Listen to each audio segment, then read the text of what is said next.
Olá, irmãos e irmãs, salve Maria, louvado seja nosso Senhor Jesus Cristo, para sempre seja louvado. Hoje eu farei uma breve reflexão sobre o caos pandêmico no Brasil. Eu falarei sobre alguns aspectos desagradáveis da polarização do atual cenário. E certamente não vou agradar a todos, porém, espero ser justa dentro das minhas limitações. Pois bem, irmãos, nós vivemos num mundo extremamente naturalista, materialista e ateísta. Porém, eu ouso dizer, a ciência, por si só, atenção, por si só, não pode salvar o homem. Certamente, muitos dirão que eu sou arrogante, anticientífica, fanática, religiosa, obscurantista. Porém, eu reconheço que a minha área não é a científica. E por isso falarei nesta reflexão apenas sobre as questões morais, cujo campo se distingue das disciplinas naturais. O campo de atuação da ciência é a natureza, o conjunto de elementos do mundo tangível, do que é palpável, daquilo que é evidente, do que é material. E atestar isso não significa que eu sou contrária à ciência, porém, digo isso a fim de evitar más interpretações, porque penso ser importante distinguir uma esfera da outra, entre a esfera natural e sobrenatural. Então, feita essa distinção, eu reitero o que eu disse antes. A ciência, a técnica, o progresso, eles não podem salvar o homem. Eu digo no sentido em que essas coisas nem sempre podem oferecer a tempo as soluções efetivas às necessidades humanas mais urgentes. Atestamos isso porque, mesmo diante das diversas vacinas desenvolvidas e da corrida pela imunização de todas as pessoas no mundo, ainda assim cresce o número de contaminados e de mortos. Mas isso acontece por algumas razões. Primeiro, porque existe certa limitação de recursos e de técnicas diante de uma doença mais recente. Isso mostra que nem sempre existe uma previsão ou resposta da ciência para todos os nossos problemas. E também existem as burocracias e, por essa razão, as coisas nunca serão resolvidas do dia para a noite. Tudo isso é óbvio. Mas, além disso, a situação ela se agrava ainda mais porque o homem, na ânsia de usufruir de uma liberdade desmedida, ele ignora os perigos e os seus efeitos. Muitas pessoas têm ignorado as advertências, as recomendações de saúde, e o vírus, mais cedo ou mais tarde, sofrerá mutações que podem deixá-lo mais resistente e nocivo ao ser humano, de modo que a ciência, com as suas limitações, não poderá responder a tempo às consequências nefastas dessas mutações virais. Pois bem, senhores, o caos se apresenta diante de nós, mas você provavelmente deve estar se perguntando: e por que a ciência não salvará o homem do caos? Porque o homem, ele é um composto de corpo e alma, e o caos procede da alma desordenada, ou seja, o caos ele procede não de fora, e nem por acaso, mas de dentro do homem que carrega suas incoerências, suas inconstâncias e pecados. Sendo assim, voltemos àquela distinção feita no início. A ciência, meus caros, ela se ocupa somente das coisas referentes ao mundo natural e não ao mundo sobrenatural. Sendo assim, a ciência não pode oferecer uma solução para um problema que não é objeto do seu estudo e que nem é o campo de sua atuação, ou seja, a ciência ela não pode disciplinar a alma humana diante das dificuldades, principalmente diante dessas dificuldades nas quais enfrentamos. A ciência ela não pode fazer que o homem renuncie a si mesmo pelo bem comum. É nesse sentido que a ciência não salvará o homem, porque ela não pode ordenar e salvar a alma humana. Com todos os avanços conquistados e a se conquistar, a ciência não pode infundir no homem o amor ao próximo, nem a fé, a esperança e a caridade. Tampouco a ciência pode impregnar as virtudes da prudência, da justiça, da temperança e da fortaleza no homem. A ciência ela não pode infundir no homem as virtudes teologais e cardeais. A ciência humana e natural não pode infundir no homem a ciência de Deus, pois a ciência de Deus transcende todas as coisas e não está sujeita à nossa manipulação, ao nosso engenho. Essas virtudes são dons de Deus, são frutos recebidos de quem vive uma vida unida a Deus, na oração, na obediência aos seus mandamentos. Se o problema do homem é nitidamente uma questão de ordenação da alma, de que adiantaria todo o progresso da ciência e da técnica, já que elas não se ocupam das coisas da alma, das coisas transcendentes, e tampouco podem dar ao homem o que só Deus pode dar? De que adianta o homem receber a vacina contra um vírus que mata o seu corpo, se ele rejeita a vacina contra o pecado que aniquila sua alma? Eu acho ingênuo certo otimismo das pessoas quando elas falam num cenário pós-pandêmico. Não pensem que o ser humano, o mundo, a sociedade serão melhores após a pandemia, após as vacinas. Não, não será. Não sejam tolos. Sem o Evangelho de Cristo, o homem não deixará de ser egoísta, indiferente, blasfemo, descrente, perverso, corrupto, violento, adúltero, vaidoso, invejoso, avarento, ladrão, assassino e tantas outras coisas. A vacina que cura o corpo não curará a alma humana, não curará suas misérias morais. Não se pode criar uma vacina, uma pílula ou qualquer coisa que faça o homem renunciar a si mesmo por amor ao seu semelhante. Não há ciência, não há técnica que ensine ao homem a renunciar à sua vontade em prol do bem comum. Neste caso, a obedecer às regras básicas de convivência no que diz respeito à higiene, ao isolamento e distanciamento social, abdicando, por exemplo, de festas, pancadões, manifestações e tantos outros entretenimentos desnecessários.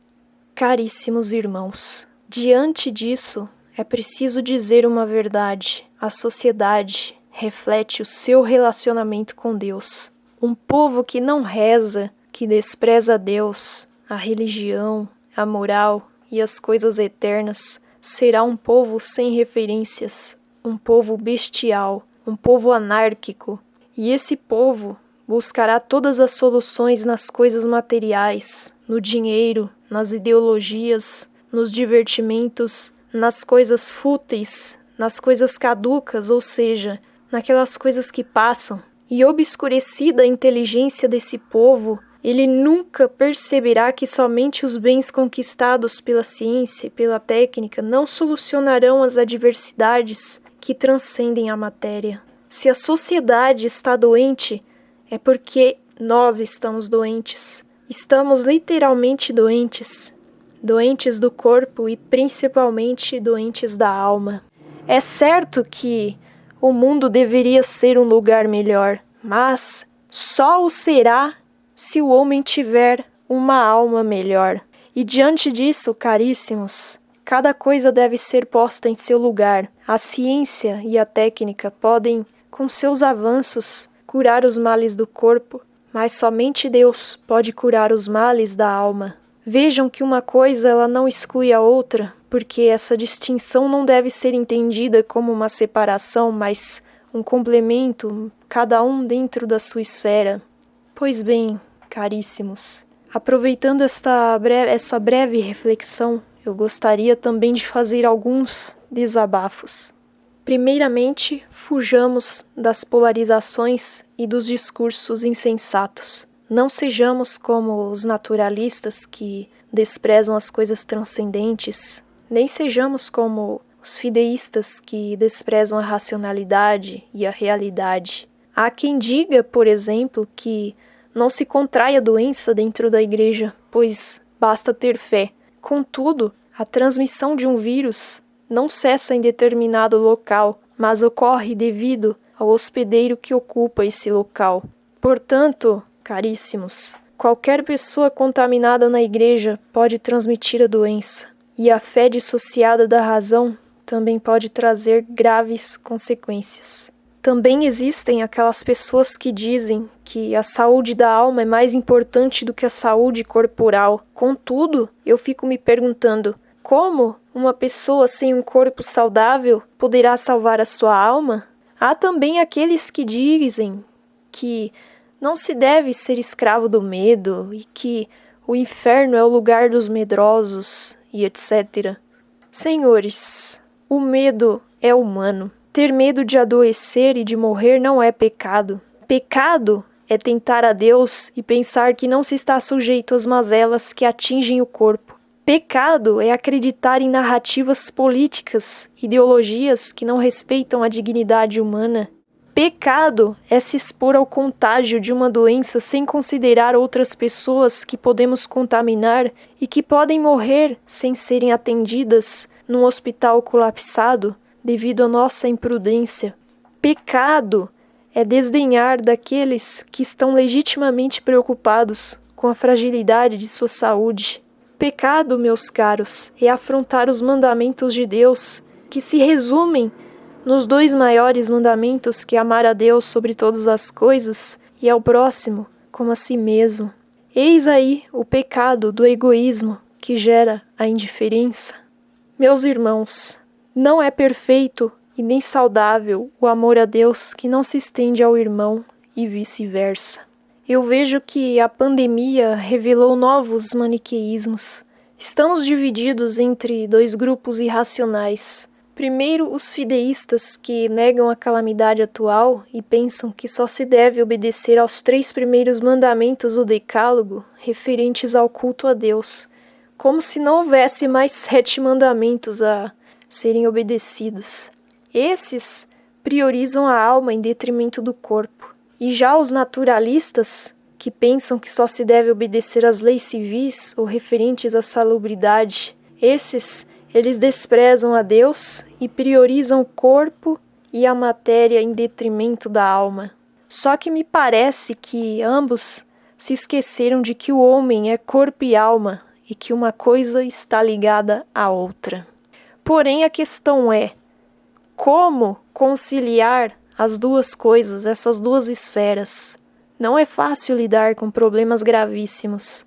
Na teoria é simples, na prática exige renúncias de ambos os lados, não discursos prontos, palavras mágicas e frases de efeito. Nós católicos somos súditos da Igreja e das autoridades civis, e por isso devemos obediência a Deus, aos seus ministros e também às autoridades civis. Se nós estamos impedidos de participar do culto divino, podemos nos unir à cruz de Cristo. As privações não serão eternas, mas serão perpetuadas se não houver colaboração de todos, sejam crentes ou incrédulos. Se desde o ano passado todos tivessem colaborado, talvez não estaríamos hoje numa situação pior. E certamente serei muito criticada por dizer isso e me acusarão de tudo. Certamente os arautos do catolicismo, dos livres pensadores, dirão que eu me vendi para os governos, que eu não dou importância à missa e a nosso Senhor Jesus Cristo, que tudo isso é perseguição à igreja e etc. Ou que as autoridades civis nada podem ordenar à igreja e que tais ordens são injustas e, portanto, devem ser contestadas e desobedecidas, porque se devem antes obedecer a Deus e não aos homens. Mas, quando discordamos deles, dizem que somos tolos e manipulados, e só seremos sábios e verdadeiramente católicos se nos submetermos aos seus slogans. Não, não e não. Se a ordem dada pela esfera civil fosse objetivamente má para a Igreja, por exemplo, como uma proibição total e permanente do culto a Deus, sim, essa ordem deveria ser desobedecida. Mas o culto permanece de forma privada e temporária. Foi uma decisão tomada pelo bem comum e não por mero capricho da autoridade civil, como alegam alguns títeres de suspensório. Ademais, mostre-me, eu quero que mostre-me apenas um desses contestadores que não seja influenciado ou adepto das ideologias liberais, das ideologias conservadoras do liberalismo, ou de grupos e lideranças e personagens pretensamente católicos. Infelizmente, eu vejo que até mesmo sacerdotes e bispos se deixam levar pelos discursos dos tais. Pois bem, irmãos, tudo isso passará. Não deem atenção aos discursos insensatos, aos ideólogos que se intitulam ortodoxos e que, na verdade, eles professam ideologias contrárias à doutrina da Igreja. Eles não têm moral para criticarem o que quer que seja. Eles não têm compromisso com o verdadeiro culto a Deus e com a Igreja, mas com as suas ideologias, com seus políticos de estimação, com as próximas eleições. São utilitaristas e querem o seu voto em 2022. Querem desvirtuar a missão da Igreja para servir as suas causas politiqueiras. São tão imorais quanto os inimigos que eles dizem combater. E eu espero que Deus tenha misericórdia dessas pessoas. E no mais, permaneçamos unidos às legítimas autoridades da Igreja, unidos à cruz de Cristo, oferecendo a dor do isolamento, a dor de não poder ir à missa como penitência nessa quaresma. Que tudo isso, meus irmãos, colabore para a nossa santificação e para o aumento da fé, da esperança e da caridade e exaltação da Santa Igreja. Rezemos pelos que sofrem, pelos que choram a morte de seus familiares, pelos falecidos, pelos desempregados, pelos médicos e todos os profissionais da saúde, cientistas, pelos sacerdotes, por todos os que estão na linha de frente dessa pandemia, dando tudo de si pelo próximo, pelo bem do corpo e da alma de todos os enfermos e necessitados. À vossa proteção recorremos, Santa Mãe de Deus. Não desprezeis as nossas súplicas em nossas necessidades, mas livrai-nos sempre de todos os perigos, ó Virgem gloriosa e bendita. Amém. Sacratíssimo coração de Jesus, tende piedade de nós. São José, rogai por nós.